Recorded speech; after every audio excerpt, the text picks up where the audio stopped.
los recuerdos más felices de mi infancia es el agacharme cerca del estanque, atraído por las carpas de brillantes colores que nadaban lentamente bajo los nenúfares. En esos momentos relajados, me sentía libre para dejar volar mi imaginación. Me hacía preguntas estúpidas que solo un niño se puede plantear.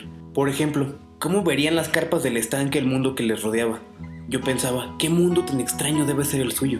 Viviendo toda su vida en el estanque poco profundo, las carpas creerían que su universo consistía en las aguas oscuras y los nenúfares. Al pasar la mayor parte de su tiempo hurgando en el fondo del estanque, apenas serían conscientes de que podía existir un mundo extraño por encima de la superficie. La naturaleza de mi mundo estaba más allá de su comprensión.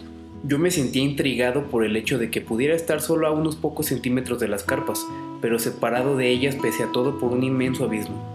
Las carpas y yo pasábamos nuestras vidas en dos universos distintos, sin entrar jamás en el mundo del otro.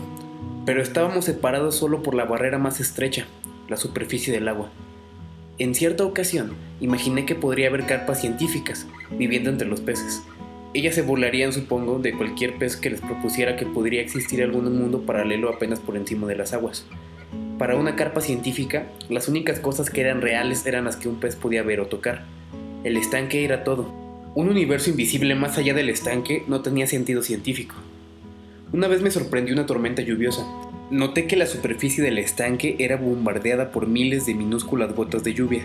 La superficie del estanque se hizo turbulenta y los nenúfares eran llevados de un lado a otro por las ondas del agua. Mientras buscaba abrigo del viento y la lluvia, me preguntaba cómo verían las carpas todo esto. Para ellas, los nenúfares parecerían moverse por sí mismos, sin nada que los empujase, puesto que el agua en la que vivían parecía invisible, como a nosotros nos lo parece el aire y el espacio que nos rodea. Ellas estarían desconcertadas por el hecho de que los nenúfares se moviesen por sí mismos. Sus científicos, pensaba yo, propondrían un ingenioso concepto al que llamarían fuerza, para ocultar su ignorancia.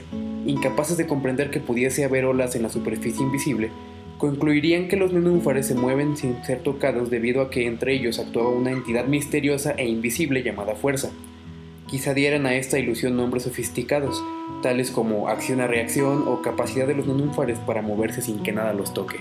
Una vez, imaginé qué sucedería si fuese al fondo y sacase una de las carpas científicas fuera del estanque. Antes de que la volviese a arrojar al agua, se agitaría furiosamente mientras yo la examinaba. Me preguntaba cómo reaccionaría ante esto el resto de las carpas. Para ellas, sería un suceso realmente insólito. Notarían primero que una de las científicas había desaparecido de su universo. Simplemente desaparecido, sin dejar huella. Donde quiera que mirasen, no verían rastro de la carpa perdida de su universo. Luego, segundos más tarde, cuando yo la arrojase de nuevo al estanque, la científica reaparecería súbitamente a partir de la nada. Para las otras carpas parecería que había sucedido un milagro. Después de serenarse, la científica contaría una historia realmente sorprendente.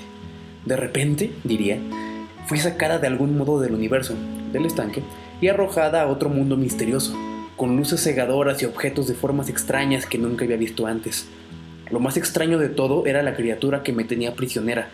No se parecía en absoluto a un pez.